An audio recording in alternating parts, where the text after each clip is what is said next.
From the dawn of time, our ancestors have left us with the tales. Stories which speak of things that they have seen and lived alongside by, feared, respected, and even looked to some of them as godlike. Modern man refers to such things as spirits, extraterrestrials, demons, cryptids, creatures, and entities of all kinds, and so much more. These things and tales are now referred by most as myths and legends. But there are those of us that know what our ancestors spoke of was the truth. Those of us that have become obsessed in searching for answers and finding out the truth are here. We need the truth. This search brings us into the realm of the unexplained and unknown. It brings us on the trail. The search for living legends. Please join JR and I on the quest, and welcome to the search. Hey, welcome everybody. We're back with Mr. Nick Valente tonight. Nate had some stuff to do, so it's just Gary and myself and Nick. Nick, thanks for coming on again, man. We appreciate it. How's everything going today? Great to be here. Things are going great. You know, I got to tell you, man, before we go any further, how much we enjoyed that last conversation. Just absolutely, all three of us agreed that you've been one of our best. Without a doubt. Oh yeah. It was a lot of fun. Too bad Gary had to leave, man. I'll tell you, the last 2 hours, it was, oh man, we didn't want to stop. I tell you what, I didn't either. To be honest with you, I personally think we could probably do a 12-hour show straight, easy. I'll guarantee we could together. All of us. I mean, you want to pick different topics, we can go right into them all. Dive deep. Too bad Nate's not here, but we'll definitely do it. We got Gary here with his full tilt tonight. Absolutely. Oh, yeah. Absolutely. And that's a great guy right there, Nate, as well, man. Absolutely. Couldn't ask for a better dude. We got hooked up with Nate a couple months ago now, Gary? Yeah, around that time. Yeah. We were looking for someone to represent us and for our other show in the Pacific Northwest, and we didn't really know anybody. As soon as we met Nate, we said, that's the guy. That's the guy. Oh yeah, that's the guy. And you don't even have to think about it twice. Mm-hmm. We're just glad to have you back, man. Really good to have you back. I mean, in the cryptozoology community, when you meet somebody that's really good, you know it right away. Oh, yeah. You know right away. Yeah, absolutely. You know right away, and you better take it while you have the chance, because you might not see it again. Hey, before I forget, Gary, you have a line on any other Belgian Malinois? I asked him the same thing. They're pretty hard to come by. These good northern. There's some folks in Alabama that's putting some out. You being in New Jersey, there is a breeder in. Really? Wow. Baltimore. Just not very far from you. That you can go online and type in Iron Falcon Kennels. And he's ex-military, and he brought his female back, and she was one of the few that they didn't cut, fix. And he's breeding out, but just for the good papered, you're $2,000. But hey, if I could get, I prefer female dogs myself, but if I could get one, $2,000 definitely. Yeah, that's okay with me. This guy right here, I was $2,500 even for a male. And I'm like you, I prefer a female because they got a little bit more of a controllable drive than the guys do, and they seem to work a little harder. But I'll send you some links. I sent you a friend request on Facebook, and also joined your Region 3. But great. There's another programs you can do too. You can go on a line. They have adopt Malinois. You can actually rescue Malinois. That's what we've been really talking about doing, because a lot of folks get them and can't handle them. Yeah. And then you take them in, and a lot of them are 6 to 8 months old. But you can usually get a handle on them if they're High under. energy dogs. I actually prefer them. See, this is why I buy from breeders. I prefer them when they're 6, 7 weeks old, when they're just about to let them go, because I want to make sure that they know that I'm the daddy. You're imprinting on them. Yeah. You're my little baby, and they're with me 24/7. I mean, don't matter what dog. My last Roddy was with me 24/7. I got the this. only thing is when they get bigger, that's kind of rough. I got this guy when he was 6 weeks old, and he has never left my side over about one night at a time. Oh. And he's always with me. And we'll get into that later. It might not on this show, but I want to have you got an open invite for my podcast. We do everything, not just Sasquatch. We do Dogman. We do like your military stuff, your military training. You want to talk about anything outdoors, we do. Tracking, land nav, if you want to do stuff like that. Weapons, we do. Why are we recording this? I'll have to edit this out. We are recording it. I said, I know I need to. I'll have to edit it out. But okay. But I'll send you some links on that on the. Please, definitely. Oh my gosh. But yeah, Jeremiah, let's just go ahead and start all over. Yeah, that's fine. So Nick, you were saying last night, when we left off, the gear you bring out into the field with you for a Dogman investigation. We'll hit that real quick, and then we'll just move on from there. Oh, you mean once you're right in the area where you find a print or something? Is that where we left? When you go out into one of your active areas, what do you bring with you? Oh, well, let me repeat it because people are gonna really jump down on me if I don't.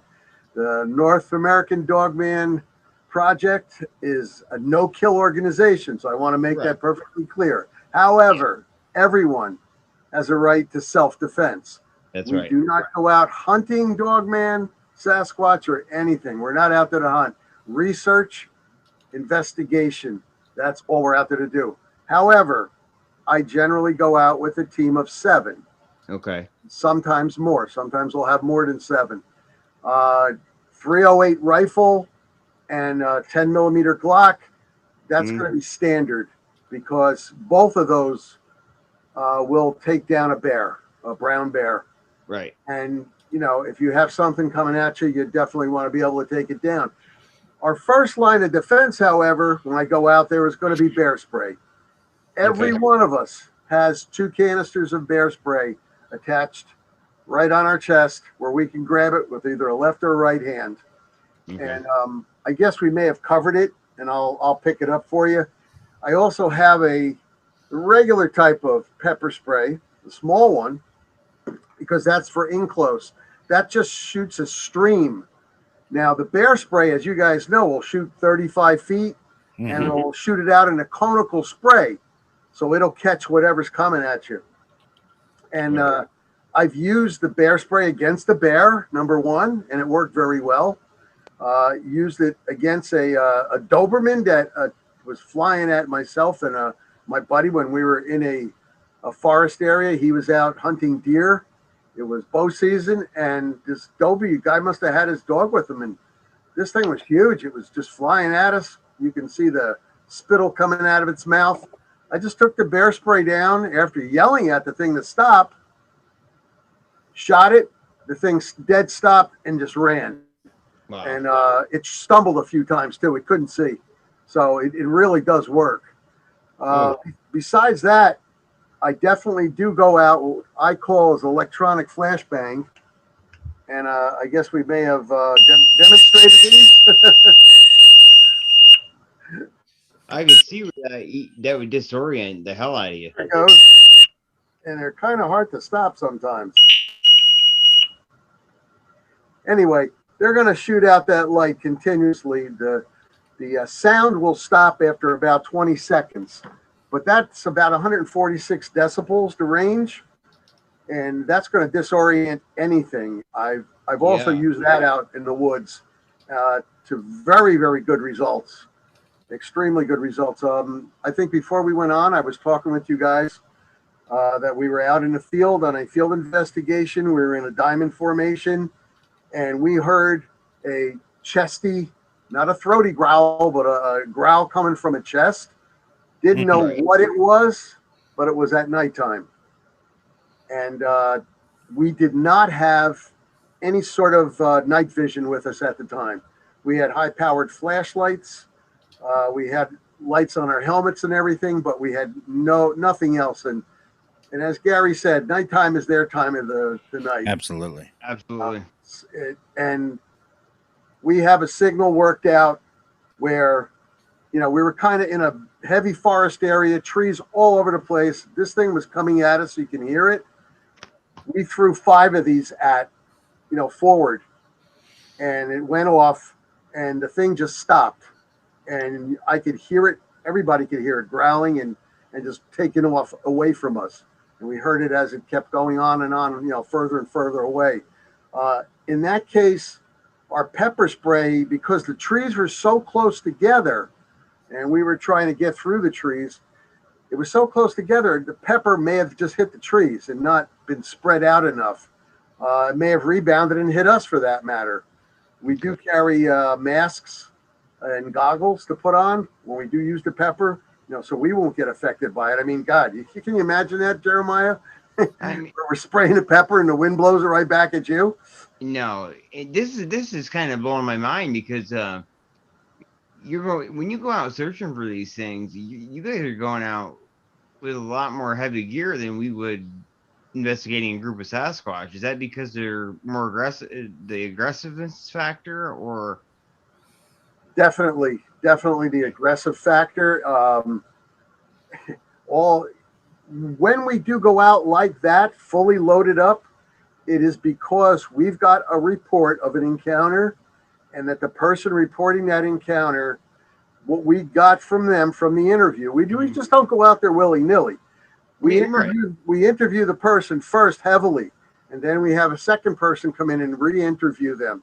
Yeah. We find out what's going on. In this particular case, when we were out there that night, and it was not here, this was actually in Ohio. Okay. Forest area in Ohio. I don't want to say the area because we got some people in the area right now. All right. We have a team out there right now, and I don't want others to go in there and mess it up for them. Sure. I can tell you off the air. In any case, we not only study the story, we check out background, we talk to neighbors if we can, and we check the area out that we're going to be going into. Unfortunately, in that place, the trees were very, very, closely packed together. It wasn't like where you have a tree there and 8 foot more and then 7 foot more here, 6 over there. They were packed close. If we would have shot it, odds are the pepper wasn't going to work. So we opted to use this. The next thing we were going to do was use our whistles. And I think I demonstrated this the other night, and I'm going to tell you, this hurt my ears. Ready, guys? Go ahead. Oh. I'll just give a short blast. But this is one of the types that we use. This is 142 decibels. Hey, I got an idea. Do that again, Nick. Okay. Let me hit a button right quick. Yeah.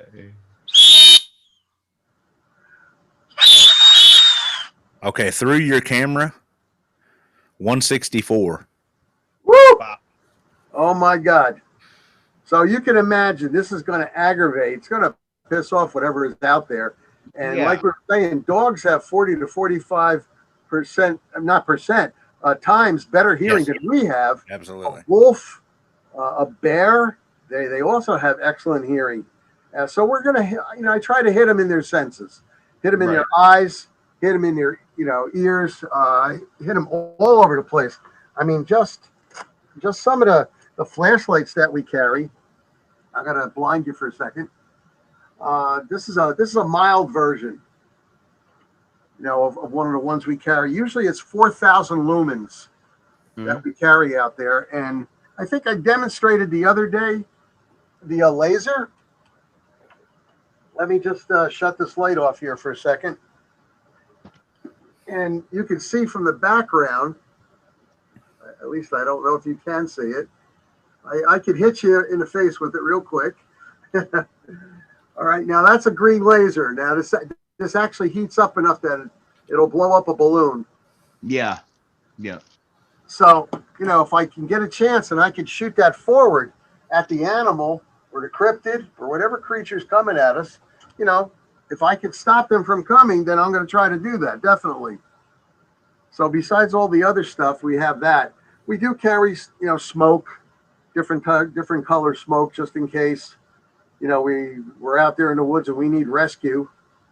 Gary, I guess you guys did that in your days. Oh yeah.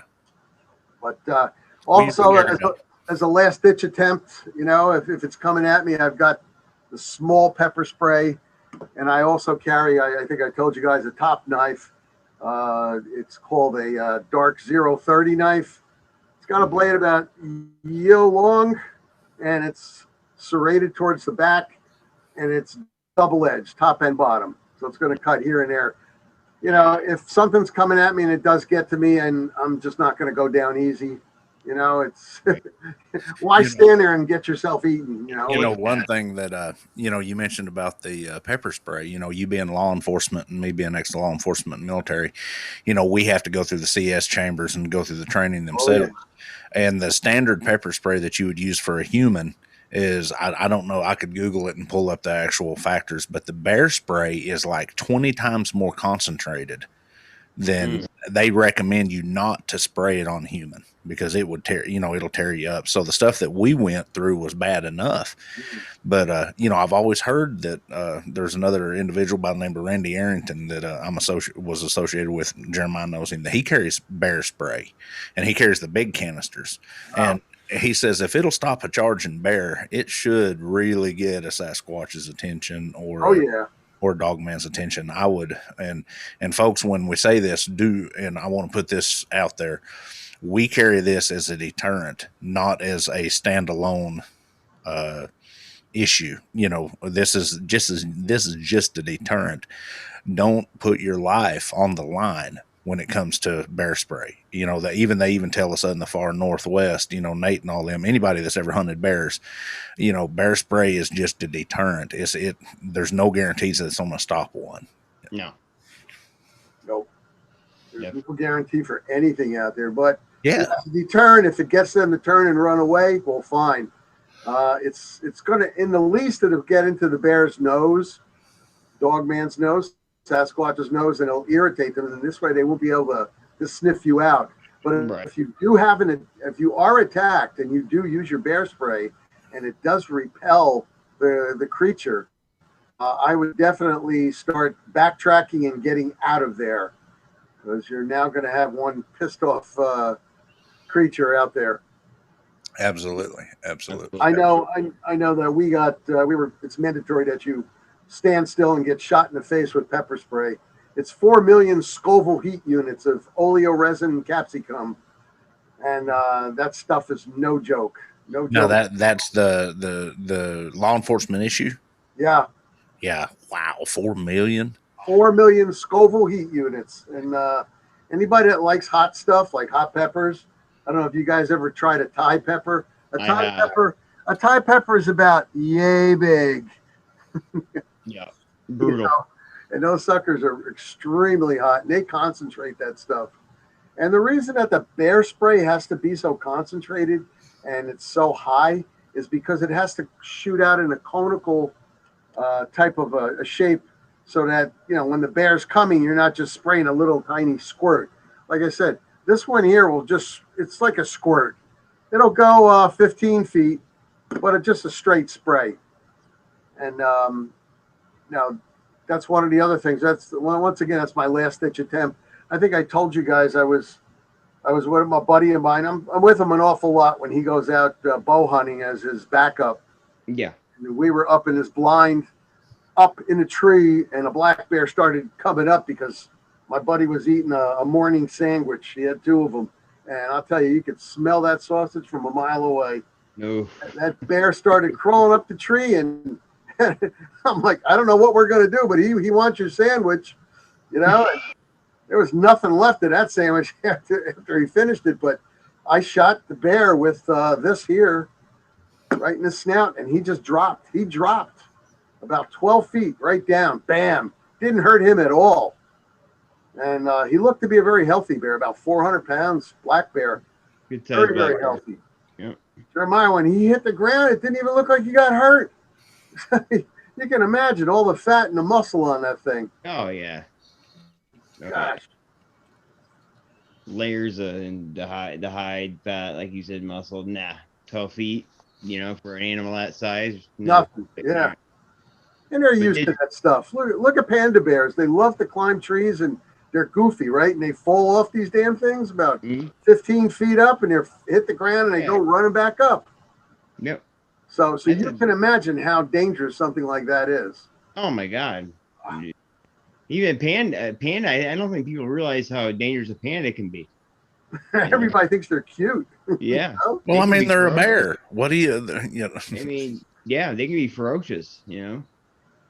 I mean, they are cute, but still could probably tear you apart pretty easy. There's this guy on, there's videos of him, I guess, on YouTube. He got a Kodiak bear when it was like a month and a half old. And the mama bear was shot, and this little baby Kodiak bear, he took it home with him. And I guess he's from Canada.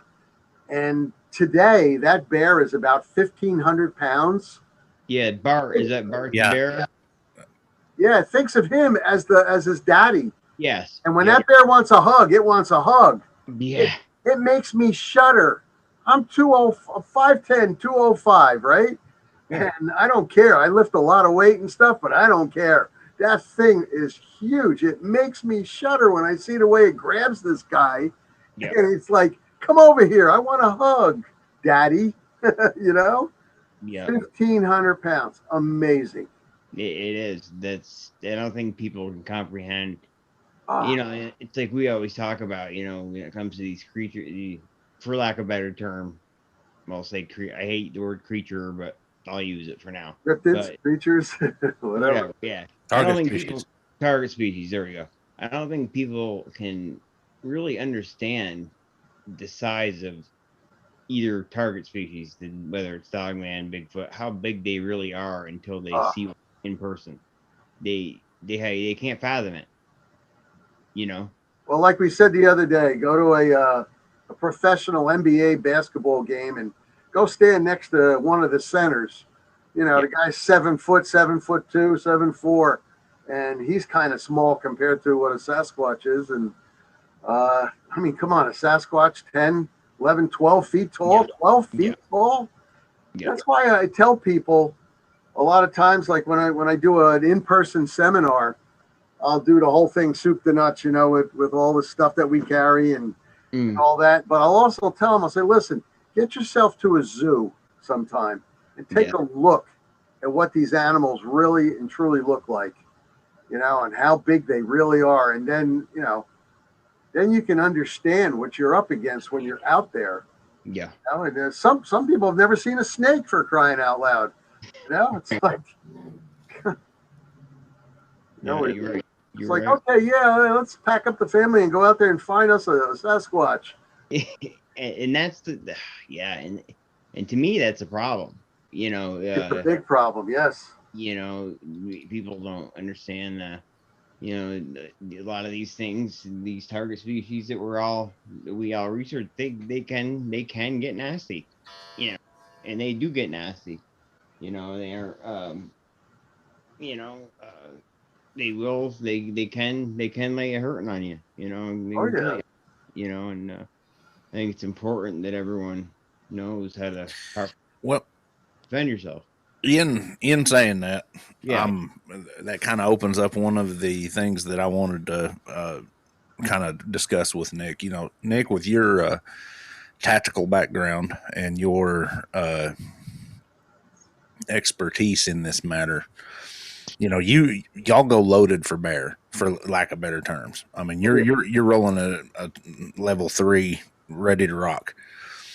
How do you? Let's rephrase that. What's your thoughts on these people that thinks these are the friendly forest people? that go out and engage them on a spiritual level and on a friendly level. Especially with the sighting that you had, you know, the biggest thing that always stood by with me on your sighting, that's the first thing, as soon as you said it last night, you know, I remembered it, because the way you put it about how that thing looked at you and was literally like, it just looked at you with like a scoffing look, like you are insignificant to me. I could rip you apart in a heartbeat. Yeah. How do you, when you go out and because we all do this, you know, Jeremiah, me, and everybody that's in this group, we're very practical about this. But how do you, I guess for the lack of better terms, how do you interact with folks that think these are friendly forest people? I try to educate them, and I put it to them this way. If you were in, say, Africa, for instance, and you came upon a family of gorillas, and the gorillas have never seen humans before, and they're looking at you now like, you know, what is this? They don't know if you're friend or foe. Yeah. And mind you, a gorilla has the strength of 10 men. Mm-hmm. He grabs you and whacks you, that's the end of you. Yes. I mean, you're out there in a forest and you happen to come across Mr. Sasquatch, and he's just not in the mood to play. You know, he's out there either scratching himself up against a tree or trying to get something to eat, because remember, something 12 feet big, 12 feet tall, I mean, with 5 foot wide shoulders, 1,200 pounds, you've got to eat a lot. Absolutely. And now you're interfering with him. I mean, just think about how you feel. You get up in the morning, you ate breakfast, and you come back home at 5 o'clock, you missed lunch. You know, you're hungry, or what do they call it? Hangry, you know, and you can smell it, stuff cooking in the kitchen there, and you want to just sit down and eat. And well, I'll talk to you, Gary. I said, Gary, and Jeremiah calls you up and says, listen, I got to talk to you about this toenail of mine. I got a hangnail on it. And you're like, I don't want to talk about this now. You know, you're getting pissed. You know, the thing is getting pissed. And it's just like the one that they put on a couple months ago on Facebook and on YouTube, where the jogger came across a mountain lion and the thing kept advancing on him. Uh-huh. Yeah. Well, I think he interrupted something, that jogger. So, you know, when you interrupt people, sometimes they get PO'd. You interrupt an animal, you interrupt a cryptid, what do you think is going to happen? Oh, yeah. So I try to educate them in that respect and put it down to their level. You know, it's not all fun and games. Yeah, it's all fun and games until, you know, Mr. Sasquatch comes out or a bear comes out. And like I keep saying, what's your game plan then? You can't, if you run, if it's a mountain lion and you run, it's going to come after you. Then the prey factor kicks in. Yeah. Yeah.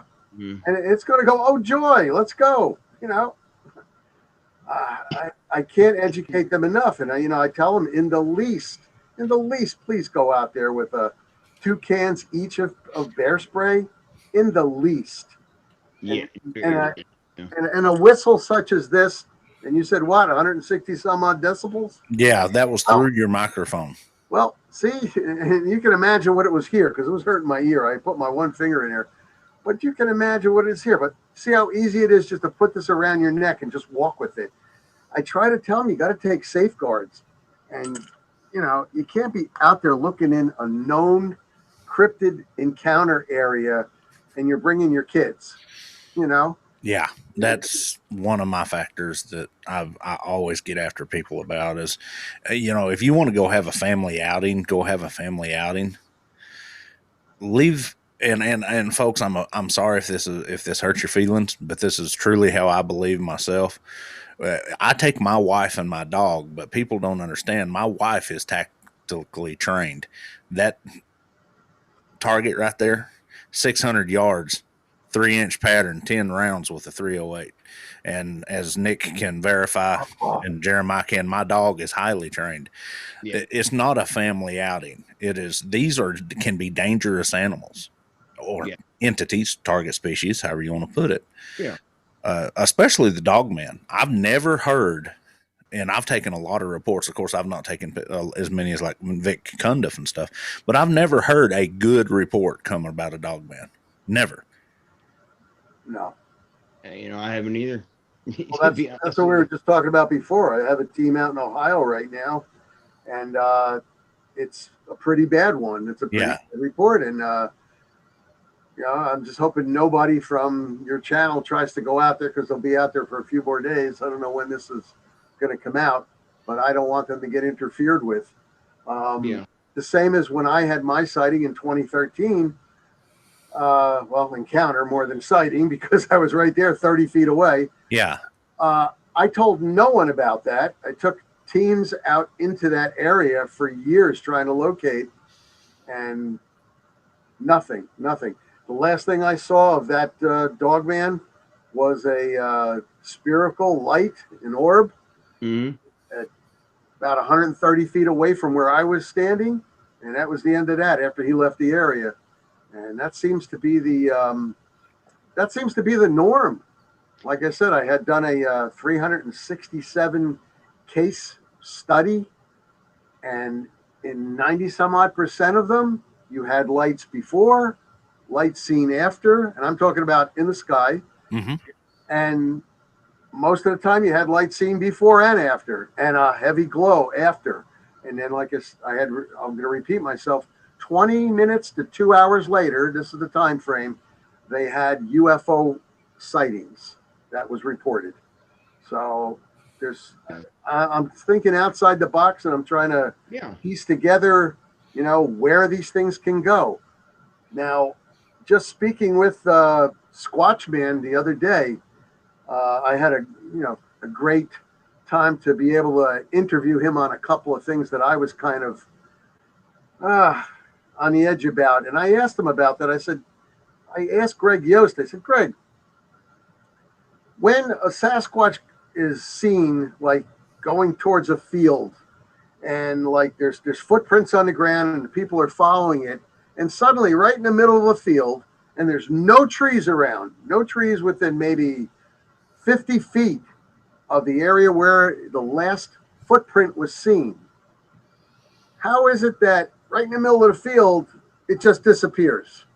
I said, do they have like different types of modes that they're in? And Greg told me about 3 different modes.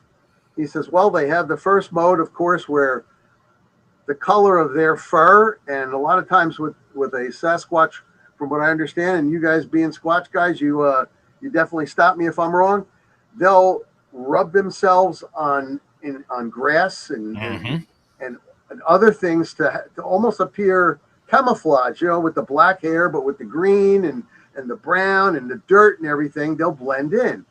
And supposedly they're masters of stealth and being able to just freeze. It's unbelievable. All right, so that's one mode he's telling me. And then the second mode he was telling me about was interesting, very interesting. It's like they can almost turn, I don't know how we can put this, almost turn like cellophane. When it's turned to the side, you can just see right through it. But if the sun goes off and hits it at a certain angle, you might be able to see it.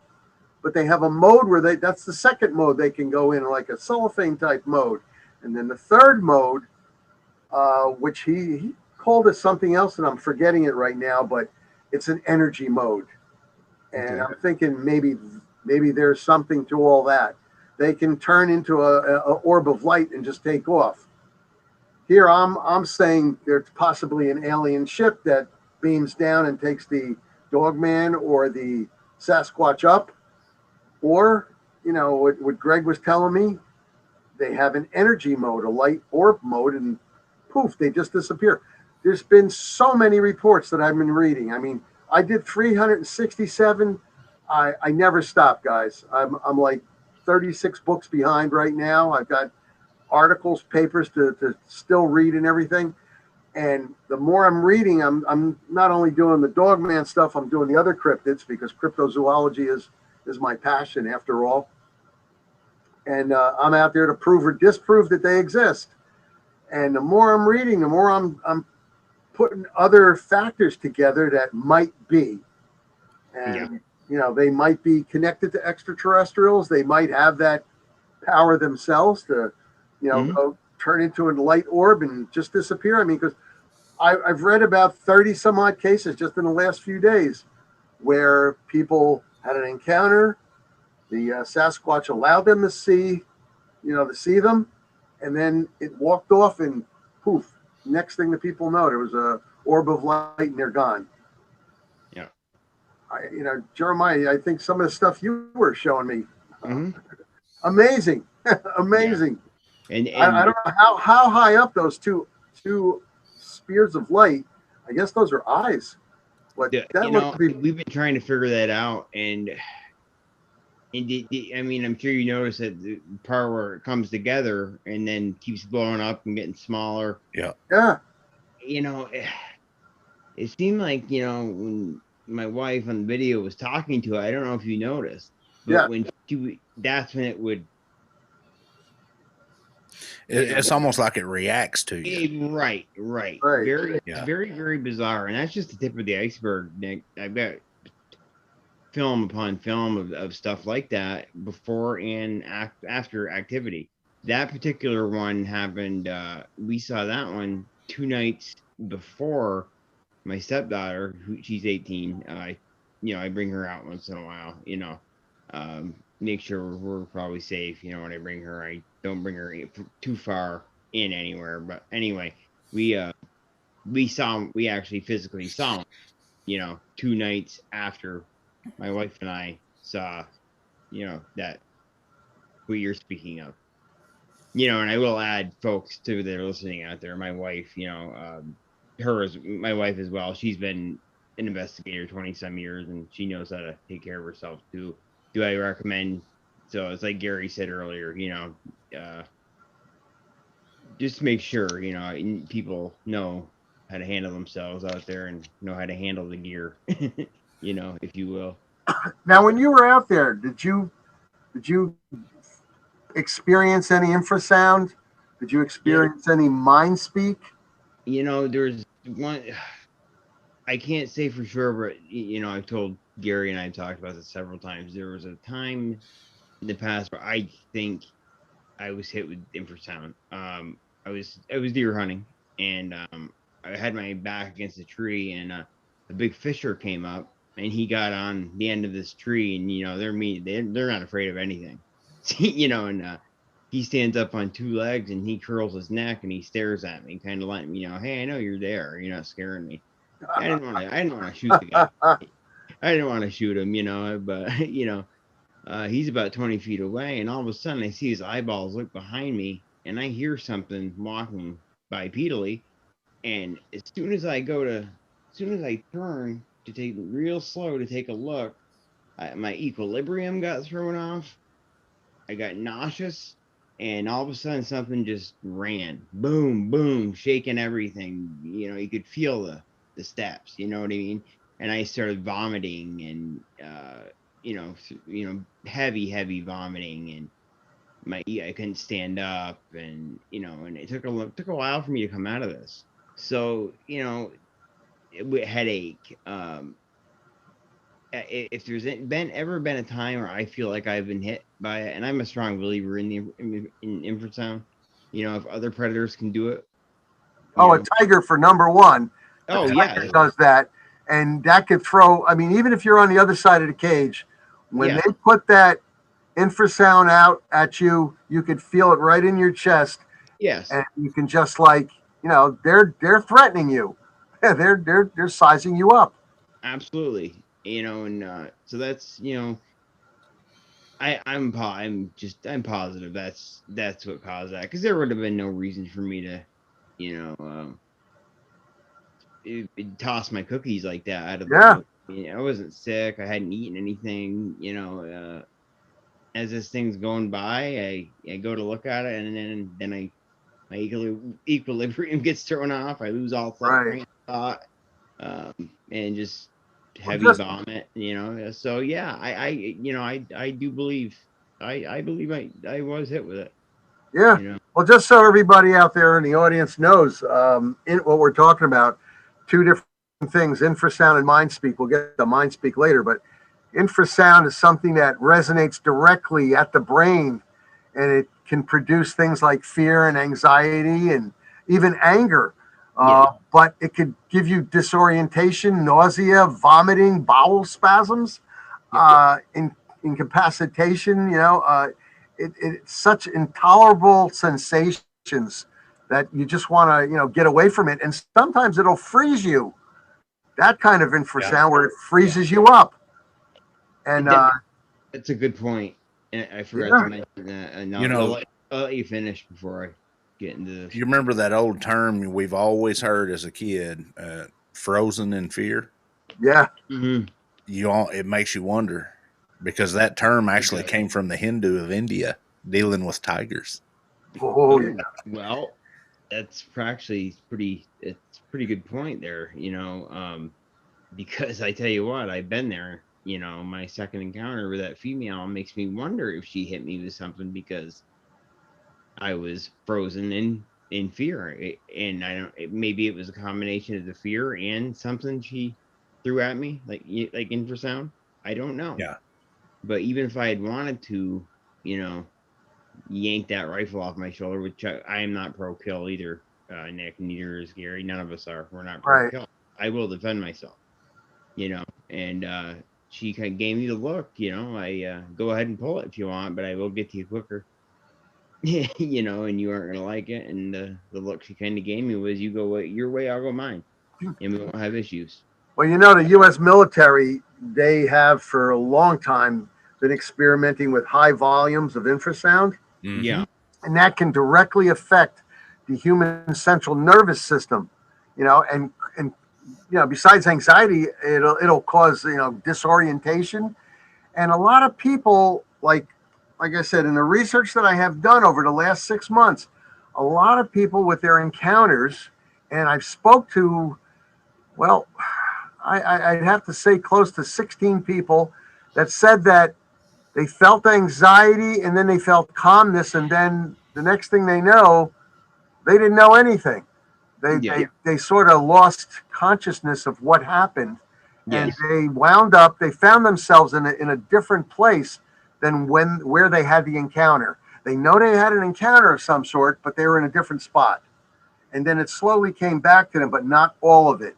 So I'm wondering whether Sasquatch, Dogman, and the like, Mothman too, because there's been instances with the Mothman been reported where, people will forget what went on. They'll forget where they are. Hey, I was here in the middle of the forest, and why am I back at the parking lot right next to my car now? How did you lose that time? Right. Something is going on there. And just a quick break from that, I wanted to mention Ashira7, one of my members, and she's one of my admins too on North American Dogman Project. She and I were just messaging today about the infrasound and the mind speak, and how, I really don't want somebody, a cryptid messing with my brain. And she messaged to me, she goes, so I bet you have something in mind to build. And I do. I have some sort of a skull cap in mind. Well, here, Gary, you would know this, a Faraday cage. Oh, yeah. All right. A Faraday type cage, but incorporate aluminum foil in with it. So copper and aluminum foil, incorporate that into something to wear on your head. This way, if you do get hit with infrasound, it's not going to affect you as much, I'm thinking. But I'm gonna test it. I have some equipment that I can shoot some infrasound out, and I was thinking of going to a zoo and seeing if I could find the biggest tiger over there. And you do know that they make a infrasound generator. Oh yeah, they're kind of expensive though. I was looking them up. I found we've got a friend. Me and Jeremiah's got a friend that's an electronics engineer, and we're actually talking about building a mid-level one. When I say mid-level, the hertz on it's mid-range. Right. I think 78 to 110,000 kilohertz. But and price-wise, parts-wise, was right at about $100. Oh, that's not bad at all, because the ones I was looking at, you're talking thousands. Yeah. The one I was looking at was 18 megahertz, and it went up to something like 1,500 megahertz. But I mean, way down on the low end of the spectrum, and it goes up to 1,500. Yeah. And yeah, it was like 3,400. Yeah, and the problem that you get there is being able to produce those waves. It's easier to produce the higher waves than it is the lower waves, because you have to have the physical mass and movement. But you're talking about that Faraday cage. If you was to use like a standard issue riot helmet or even a M42, you could take the liner out and put that in between the liner and the shell. Right. And it wouldn't affect you at all. The only thing that it might affect is if you're using some kind of a radio headset or something, but that's a real good idea now you got me thinking about it. Yeah. I have this design where it's skiers wear it, and it covers here, this part of your forehead, right above your eyebrows. Then it goes down and it covers your ears, and it comes all the way to the back, the nape of the neck. What I was thinking of is 2 of those. I mean, here, I don't care. I'll give out my design. 2 of those that you would sandwich in the end together, but you would, put it over like maybe a mannequin head, and you would run the copper screen. Well, first I would put down the aluminum on it, and then I'd run copper screening on the middle, and then aluminum on top of that, and then put one, I guess, I don't know what you would call it, the ski head masks or whatever, over the top of that, so they'll stay together, and then sew it all in so it won't go anyplace. I wanted to have it where it's going to cover the ears too, not where it's going to be an earplug, but where it's going to actually just go over your ears, just in case. Yeah. Because they used to have those things called bone phones, and they come in the back of here, so you want to protect that too. I am going to find somebody in electronics, heavily into that to try to get it tested out. We got a guy we can send you to, a great guy. We'll talk about that off the air, but definitely he worked for the DOD for a while. He's highly motivated and highly intelligent. He would like this thing. My sculptor designed that. That'd be right down his alley. Absolutely. I mean, with the more research and investigation and especially the research that I've been doing, the more and more I deep dive into it, the more I'm, like I told you guys the other day, not only do I carry, pepper, whistles, lights, flashbangs. Did I tell you guys about the bear bang? It's a flare gun that shoots out 22,000 lumens, and it's a bang. So it's like a flare gun with a bang. So I have one of those that I carry on my vest. But some of the other stuff, like I was saying, I carry holy water. I carry black salt. I carry white salt. I carry a cross, yay big. You never know what you're coming up against out there. So, you don't. You really don't. But I got to tell you, I practice with it. We all, the team practice with it. Anytime I do a little seminar with people, I have them practice with it. And I tell them, if you don't practice with it, you don't know how it works. Exactly. I mean, most people, this is easy for most people. You just put your finger behind it, put it up close. There's a little catch. Yeah. Yeah. You put your finger, boom. Bear spray is different. You got a nozzle spray, and you got to put your finger on the trigger back there. So, if you don't practice with it, you don't want to be fumbling with it at the end, when you really need it. So it's like, you mentioned that bear bang deal. For years, I've always contemplated. I carry a Varelli pistol with me quite a bit, just because throwing a flare, right, and something like that. But for years, I've always had people kind of make fun of me for carrying a Varelli pistol. Oh, that's something you use on a boat. Yeah. And I'm like, no, guys, you can use these things anywhere. And they'll signal, right. But if I'm telling you right now, if I had a target species coming at me, if that was the only thing I had in my hand, I guarantee you I'd light that rascal up, because they burn it. They're about like a 2,000 or 3,000 degrees. I'm sure they'd burn a hole right through something. A regular flare, about 3,000 degrees Fahrenheit. Yeah. Bear bang is good because it will not set a forest on fire, and it has a super loud bang. Now, when I went up to Moscow, Maine in September of 2020, we had a Dogman sightings up there, and I may have gone over this already. We were on a United States radar site that was abandoned. I mean, the place was huge.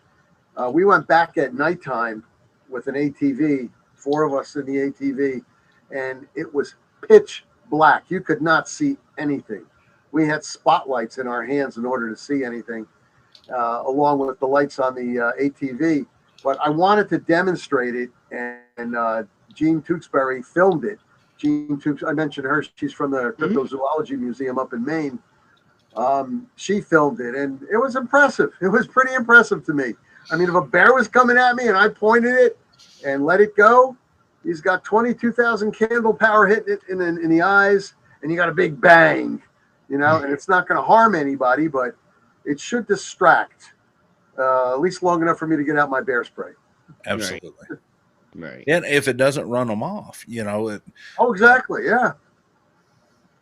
Now, of course, you got your different types of bears out there. You know, you got your brown bear, you got your brown bear's cousin, the grizzly bear, you know, and then if you go further up, you got the Kodiak bear. I mean, those things are huge, and some of them are just so aggressive. Some of that stuff doesn't scare them off. So, right. You know, you kind of need everything in your arsenal to defend yourself. And as I had said, I believe the first time around, a grizzly bear can go from 0 to 50 in 4 seconds. Like 3 steps. I mean, boom, boom, boom, and he's gone.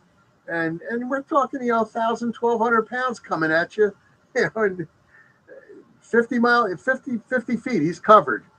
So it's a dangerous situation when you're out there. You're looking for cryptids. You're trying to get research on them done, and somebody else finds you, instead. Yeah, basically. And go ahead, Gary. Oh, I go ahead because I was on backtrack with him and kind of branch off in a different direction. Yeah, that's fine. I'm just gonna say, like you're saying that, 0 to 50 that quick, then it comes down to, when you're in that situation, you want something that's gonna protect you, because protect you with some punch.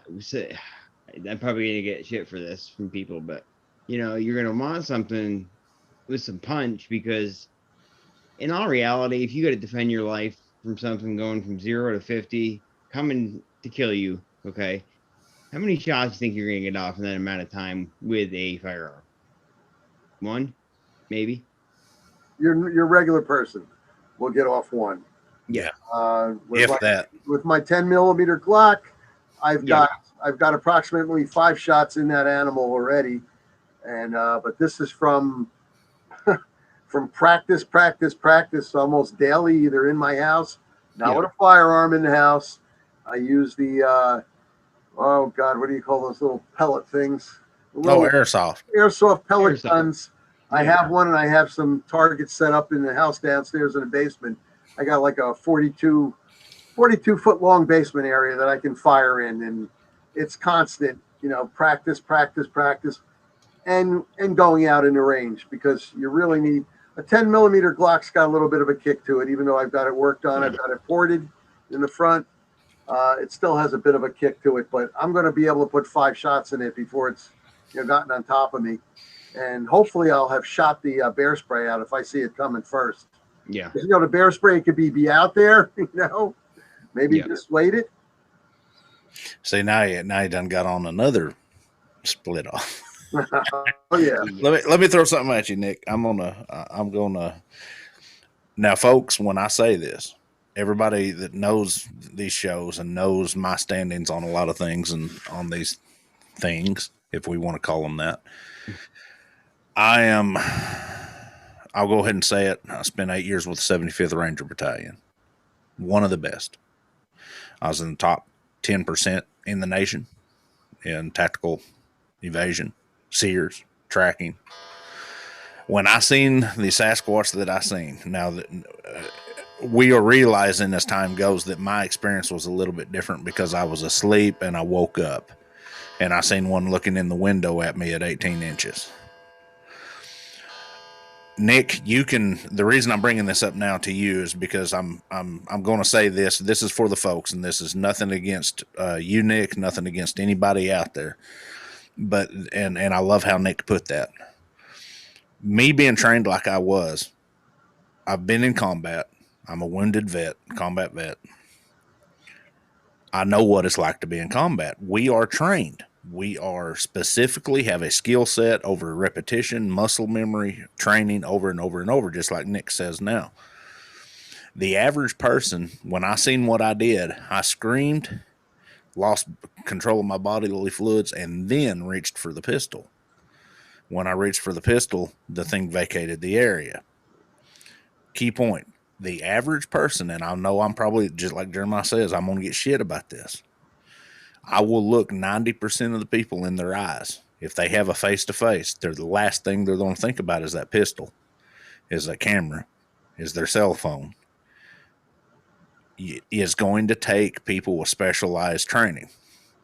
My situation was a little different. When I see them in a conscience, if I ever come in, face to face with another one in a conscience mindset, it might be different. But Nick, and the reason I'm bringing this up to you is because you, with your specialized training and knowing your background, because of course I had to do some snooping. That's what I always do.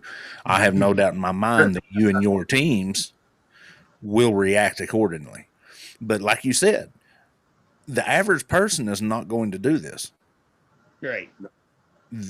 No, I've always been trained, even when I was with the police department, a police officer was told, you do not have to retreat. You can press forward. According to the law, you can press forward. Yes. And going to the paramilitary training and other things we were talking about off the air, training for all those decades. Years. At this point, yeah. I am going to stand, and the entire team that I go there with, whether I'm alone or if I'm there with a team, everybody is going to stand and deliver. But in key mind of that, folks, though, is when this team goes into the woods, they are mentally and physically prepared to engage a target at any time. The average person, this is the reason I get so snappy with people when they say, well, they had a cell phone in their hand. Why didn't they take a bloody picture? Right. Yeah, right. Take your butts out there. Uh-huh. The last thing the average person is going to think about is a camera. A key point with me, I am a photographer. I love photography. I sit out in my backyard, had a cell phone in my hand, talking on the phone with Jeremiah, and a pair of golden hawks flew over my head and landed on a telephone pole. And I'm sitting there watching them for 10 minutes. The last thing I thought to do was reach up and take a picture. Okay, if you're talking a split second target species fading through the woods, or you see them, folks, I have no qualms at all about saying, these people that says, why don't you use your camera? Go out there and try. I want to see y'all go try. When people say that I never even thought of my camera, I totally agree. People like me, people like Nick, and a lot of you other researchers out there have mentally prepared yourself for this. You go into the woods mentally prepared to engage a target.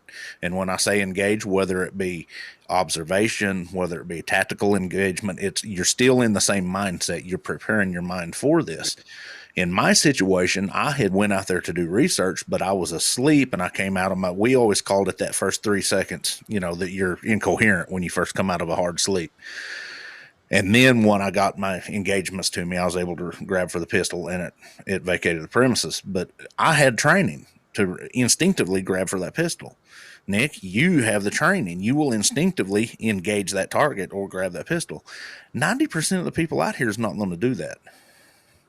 Yeah, not at all. And that infrasound we were talking about, another factor, the freezing factor. Let's not just talk about a Sasquatch or a Dogman. I mean, let's talk about a bear or a mountain lion. That freezes a lot of people, and then that wet feeling that they're going to feel, it's going down their leg, is the second thing that they're going to feel. And I mean, the last thing they're going to say is, "Oh, let me take out my Samsung or my iPhone and take a picture of this thing." No, I don't think so. It's called it's called that you want to save your life at that point, and you're in fear. But infrasound was one thing we were talking about, but the other thing was mind speak, and I keep referring to the 367. that I researched over a 6-month period. And a lot of these people, especially people that I did get to speak to on the phone, and sometimes I drove out to their homes or met them at a Dunkin' Donuts or a Krispy Kreme when I was down in North Carolina talking to some people. And some of them said that they had the peace of mind to pull their camera phone out and stopped, because in their mind, they heard a voice saying, "You take a picture of me and I'm going to kill you." I'm quoting what several of these people said to me. That Sasquatch said to several of these people, "You take a picture and that's going to happen. I don't want to hurt you. You don't hurt me. You're going to leave now and I'm going to go. And that's it." Not one of these people got a picture. And when they finally got their wits about them and they were able to write it down or tell somebody, and when I arrived there and I'm interviewing them, every one of them said, "Well, geez, my memory was really foggy about what happened out there." There's a lot of things going on out there that we just can't explain. That's true. Jeremiah would be more this would be more his subject. I'm a very physical type. And that other point that we was on to go back was where you was talking about the tracks disappearing in the middle of a field and 50 feet around. Right.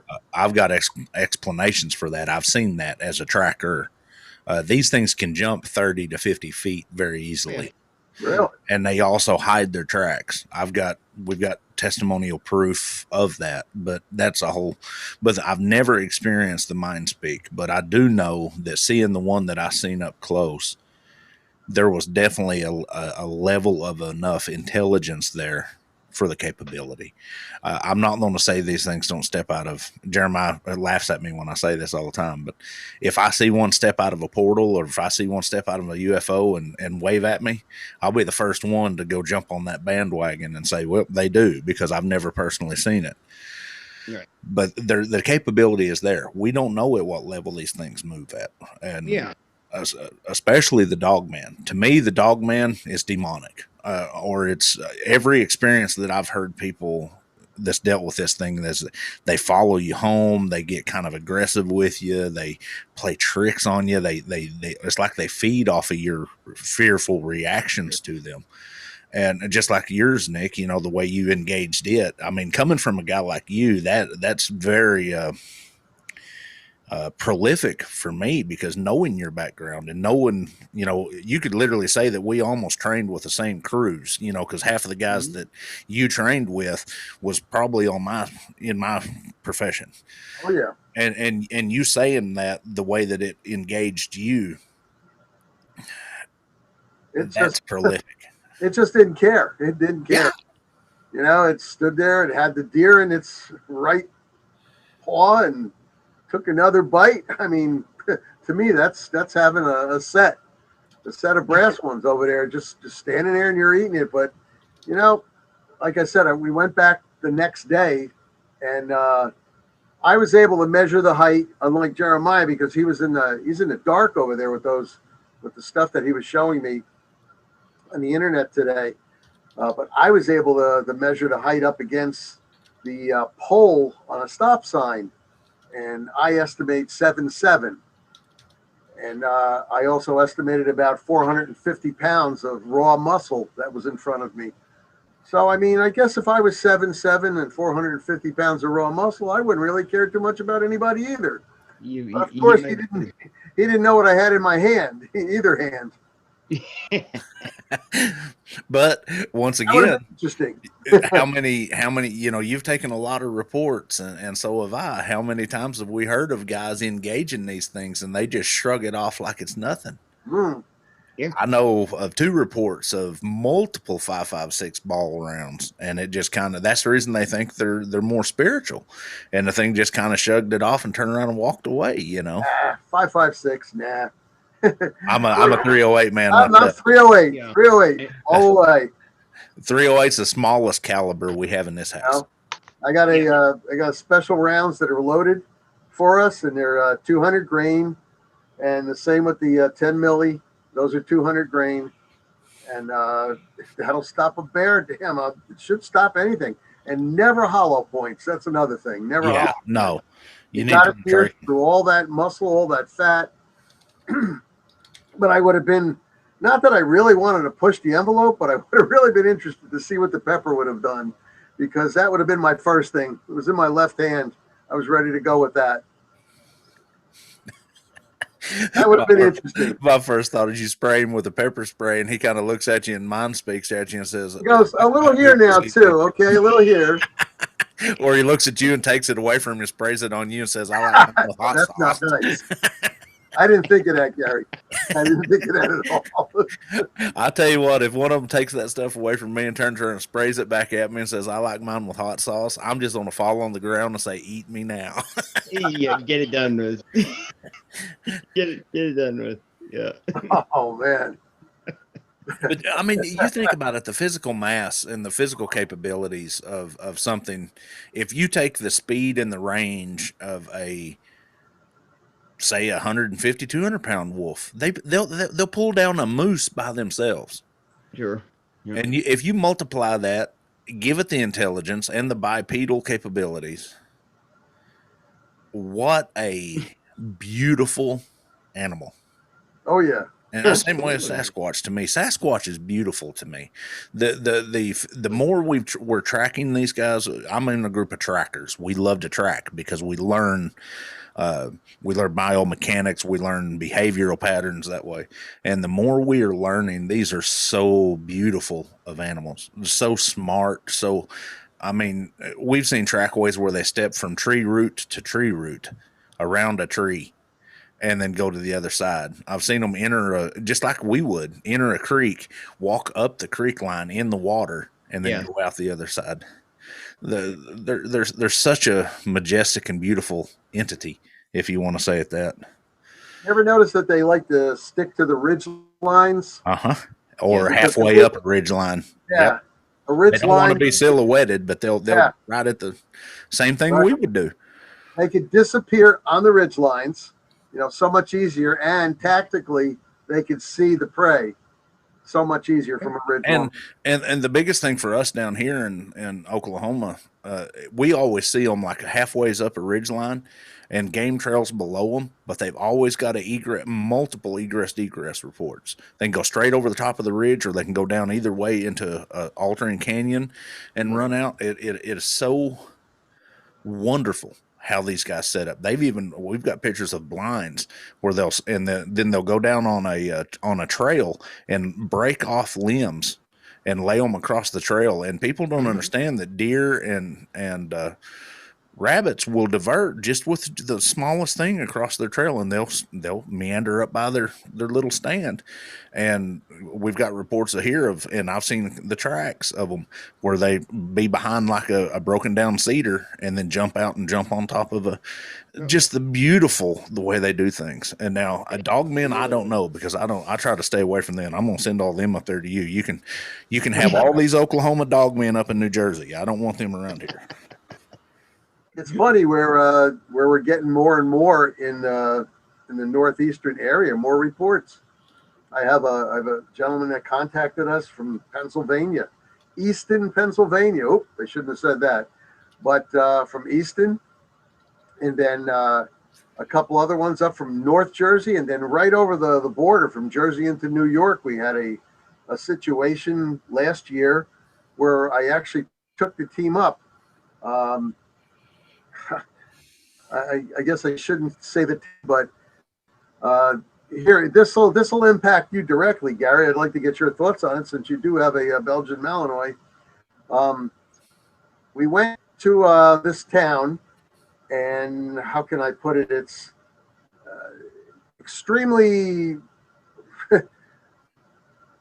pricey homes. Let's put it that way. And the reason I'm saying that is because most of them had walls around their homes.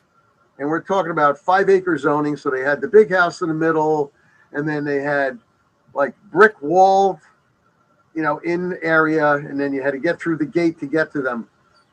This gentleman called us because his Belgian Malinois male, which he had for the longest time, and it was trained to protect the family, was taken out of the backyard, and it was found up the street, torn apart. Now, we're talking about a 7-foot wall that whatever it was had to get over that. It grabbed the Malinois the dog didn't make any noise, and popped back over and went down the road. When he found the dog, it was torn apart, totally torn apart. The back of the neck was ripped right open. Go ahead. The way that I explain this to people, and a lot of people don't like the way I do it, but down here it is very common for. I'm like I said, I'm not a dog man. I'm sure there's probably some of the same behavior, but down here the target species Sasquatch are a little bit more ornery, and they've been known to take dogs out. But let's just put something into perspective. The thing that I seen was over 9 feet tall, because we was able to measure him off of the top of the truck, because when he stood up, I was able to see where his chest and stomach hit the top of my truck, and my truck was 6 feet tall right here. His shoulders was wider than the truck cab forward, was sticking out. I could see him through the windshield. He was standing at the side glass, and I could see his other shoulder through the back glass. So he was 5 feet across. Okay. That's a pop can. Everybody knows pop can. This thing literally could have reached up and grabbed hold of my head, literally, with 2 fingers. Mm-hmm. The mass that these things have in their hands. Unbelievable mass. 38 foot in 3 steps. Almost 40 foot in 3 steps, because we was able to measure them off. And when he hit the brush. Now, everybody thinks, oh, that's a long distance. No, it's not. If you think of it, you take 38 foot and divide it by 3, that's what, 9, 10 foot? Mm-hmm. If he's 9 feet tall, a person 6 foot tall, you're 6 foot tall, Nick, and you've done a lot of marching. What's your stride? I'm 5'10", but 5'10". Okay. Yeah, I guess when you do a fast long walk, your feet go out about 3.5 feet, 3.5 feet. So if you look at the ratio, about 10 feet tall, you're figuring the ratio. And if you're running now, you're going to have a wider, footfall. So yeah. I mean, his average stride or average step pattern is going to be 5 foot, close to it. And then once he stretches out for, if he's moving, you're talking 9, 10 feet easy. So anyways, in saying that, we would be awful arrogant to think that these things couldn't jump over a 7-foot wall. If he's looking over the top of it anyway, and his head's right here, and the dog's getting aggressive with him. And I honestly believe that the reason they take the dogs is they don't want the dogs alerting on them. They get upset when the dogs, because I've took too many reports where the dogs would start barking. Dogs that stay quiet and get underneath their house have a tendency to live longer. Yeah. I've trained my dog. He does not bark in the woods at all. Jeremiah can attest for that. My dog alerts visually. When we're in the woods, unless I know the woods, he stays on a 14-foot tether. And if they're going to take my dog, they're going to take me with him, because he's strapped to me, and we're going to have a fight. But it's nothing for jump over a 7-foot fence, take the dog, wrap him up. Down here, the way they like to take their dogs, they'll grab them just like this and go like we would a squirrel. Now, did you hear that? This man's dog was torn apart, and yeah, I'll tell you, he was extremely sad, and he at the same time he wanted revenge. He wanted to know what he could do to get. And you think about it. A Belgian Malinois, that's like a highly intelligent dog. Yeah, and a very aggressive dog. Yeah. Excuse me a second, guys. Okay. Yeah. This thing, Gary, went over a brick wall, and what he had on the top of the brick wall, I checked out. They had put wet cement. And then he put sharp rocks on top, so people couldn't just climb over with really easy coming over brick. whatever it was did get over really easy, grabbed the dog, and popped back over really easy. But it looked like claw marks that were right through the back of this dog, the back of its neck. It looked like claw marks. Did it peel the hair from the back of the neck? Did you see the carcass? I didn't get to see the dead animal. No, I didn't get to see that. All I got to see was pictures. The reason I'm asking that, go ahead, is mountain lions have been known to take dogs that way, and that's how they do it. They'll jump on them and then hit them with right in the back of the neck with a bite. Mm-hmm. But they're known to peel the skin back by licking it. But I don't think there's. But once again, we know they're possible. Up there. Huh? Possible. Yeah. Possible. It looked like claw marks though through the back of the neck. It didn't look like a bite mark because that's something I was looking for right away. He took plenty of pictures, close, far, everything.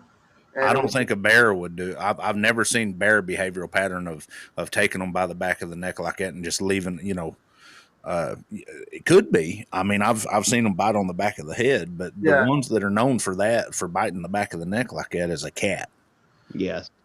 Well, this didn't look like a bite. It did look like claw marks. Oh, it looked like wow. It looked like claw marks sunk into it. I guess it may have clawed it and jumped back over the fence. Not fence, the wall. It was a brick wall. And I mean, even in your personal experience, you said that the one you seen was holding the Dogman was holding the deer in one hand. Claw. Right. So that could very easily, and we know that these things should be able to, jump a 7-foot fence easily. I mean, I've always wondered if we assume that the target species, and all this is assumption, folks, but if you assume the target species Sasquatch can run 30 or 40 miles in their bulk and the way they're built, and you compare a primate traversing terrain like you would a wolf traversing terrain, I would honestly think that a Dogman, you're talking 50, 60 mile an hour when they get I would think so. They can really move. Yeah. Very swift. They can change direction, like faster than anything you've ever seen.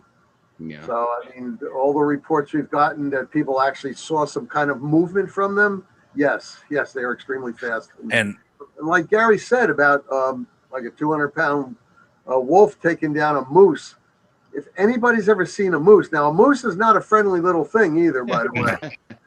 A moose is very dangerous, but a moose is gigantic.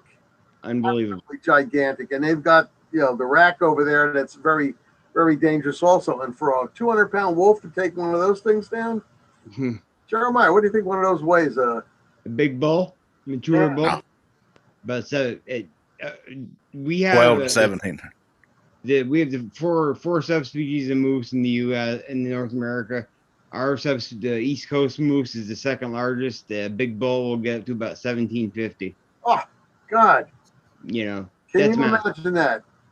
7 feet at the shoulder. I mean, I don't think anyone can comprehend how large that is.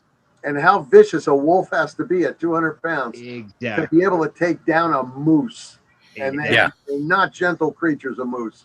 I tell you what, though, I'm more afraid of a cow with a calf than I am a bull. Oh, to be honest with you. You come on to mama with a little calf, and you're in her way, and their way, you're in trouble. It's funny how we kind of went full circle, and everything is tied back in together. Nick, how you was talking about how being trained to engage something either with a camera or with a firearm or anything. My Malamar, we've clocked him using a satellite tracking collar, 38 mile an hour. Oh. And when he comes out of the brush, Jeremiah can attest, he's seen the videos. When he comes out of the brush at his dead run, he's literally a brown flash.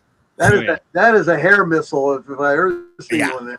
I mean, folks, you can just go on YouTube and type in Belgian Malamar training, and you'll see what these dogs do, jumping up 12 to 20 foot walls, literally, and attacking and going through car windows, attacking when they're trained right.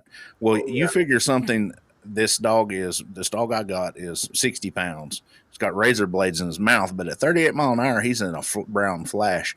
Now you take something that's 7 foot tall. 450 pounds that's moving us faster, and all you're going to see is a flash. Yes.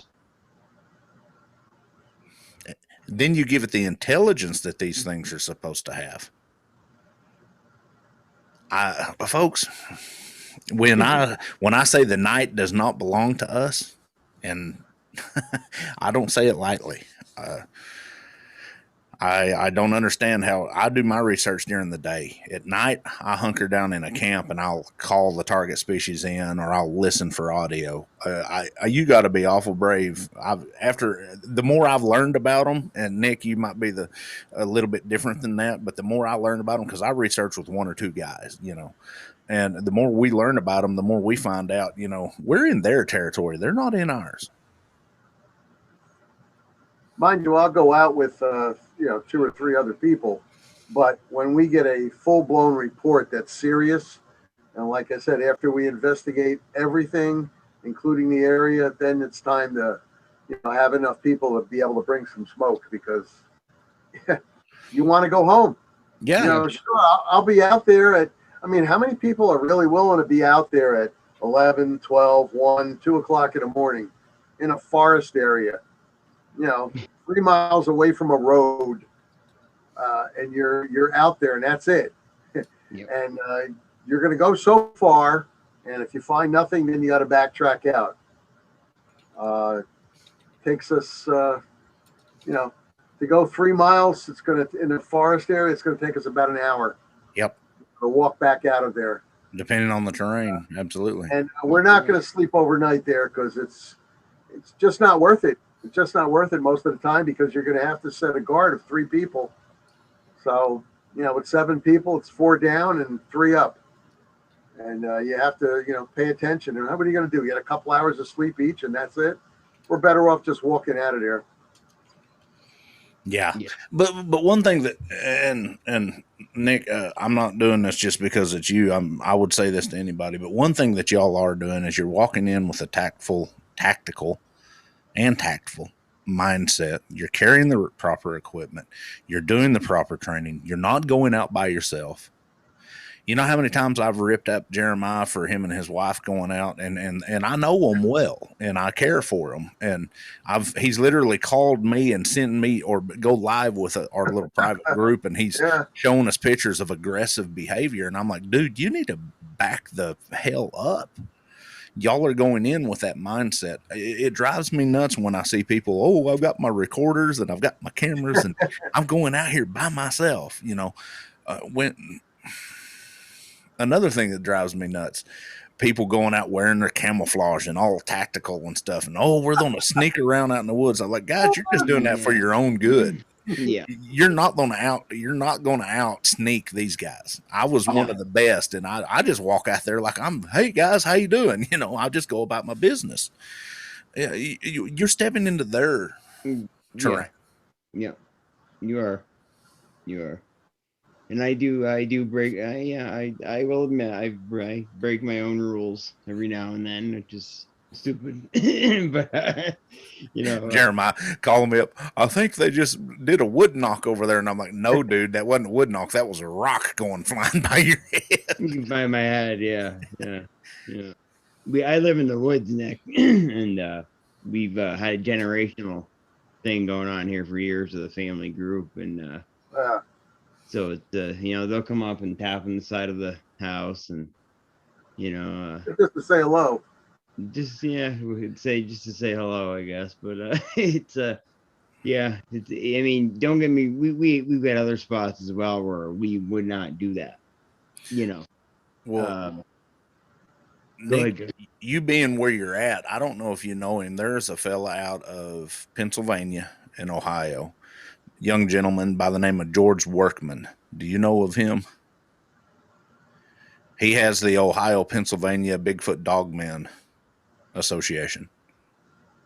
Oh, that's why I've heard the name. I have got to get you hooked up with this young man. Yeah. He has got a database of all. He has put together a database of all the Sasquatch and Dogman sightings in Ohio and Pennsylvania. Y'all would be a great asset for each other. Yeah. We need to get y'all hooked up. He's a great young gentleman. He's not as he's more information minded, I guess would be the way to put it. He's big into the videography and stuff. Great with a camera. Does a lot of hiking. Great young guy. And I say young, he's probably 30s. Isn't he, Jeremiah? He's about your age, isn't he? Late 20s, late 20s, maybe 29, 30. Yeah, great guy. We need to get you two hooked up because him being in your area, and if you traveling over in there, and the whole point that I wanted to say with that is because he would be one that would help you with your deal. If I can ask you without you going into too much detail, you have alluded to, y'all getting worked up and full blown. I know a lot of people are going to be wondering what y'all do. Now, why don't you just tell us what you do with your team? When we go out there, you're talking about? Yeah. Well, first of all, we take a full blown out team, fully suited up. People see 7 guys all jocked up. They're like kind of wondering what the heck's going on. First of all, I have to know the area that I'm going in. I get all the paperwork that we need to have to go into that area, legal wise, with the local law enforcement. We check the terrain out. We have topographical maps. We have overhead maps. In fact, Google Earth is like one of our best friends over here. Oh, yeah. Great asset. And it's got to be something serious where, the encounter was enough that the person called us out and gave us all the details. We interview anybody else we could possibly interview in the area. If John Jones lives at number 10, I'm going to go to number 9, 8, and 7, and 11, 12, and 13. I'm going to go across the street, all over the place. I'm going to ask people if they've seen anything going on. I want to know everything that's going on in that area. Now, if it's in a forest area, for instance, and that's where you've seen it, I want to talk to anybody that they can possibly know. When we go in, we'll drive the vehicles up. We'll get jocked up, like I said.